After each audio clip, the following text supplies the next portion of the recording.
Welcome to Everyday Cooking. Today we are going to do a simple egg roast. This will taste so good and you can use this as a side dish for rice and roti. For the recipe I am using 3 eggs. To this add the required amount of salt and 2 teaspoons of milk cream. You don't have to buy this cream. If you boil and cool down the milk, you will be getting a thick layer of cream on the top. You can use it.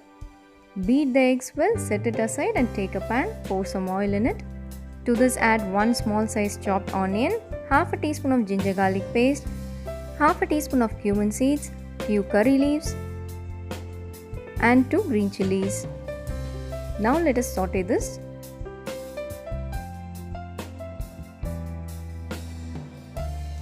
Saute everything well until the onions turn slightly brown. Once onions are ready, add 3/4 teaspoon of chilli powder and half a teaspoon of garam masala. You can adjust the chilli powder according to your taste.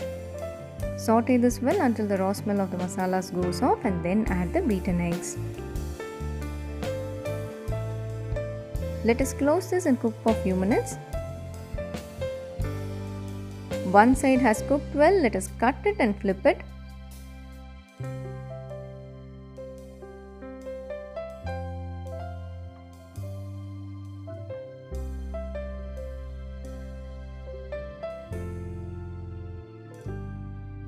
Now cook both sides properly until it turns slightly crispy.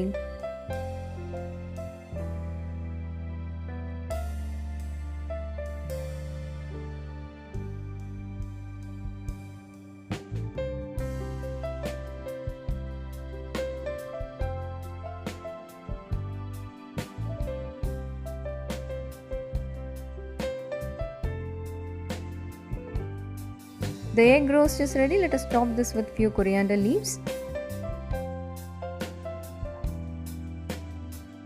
This will be spicy and will taste delicious and it is a perfect side dish for rice. So our egg roast is ready. Hope you liked the recipe. We'll join you in another interesting recipe and don't forget to subscribe our channel.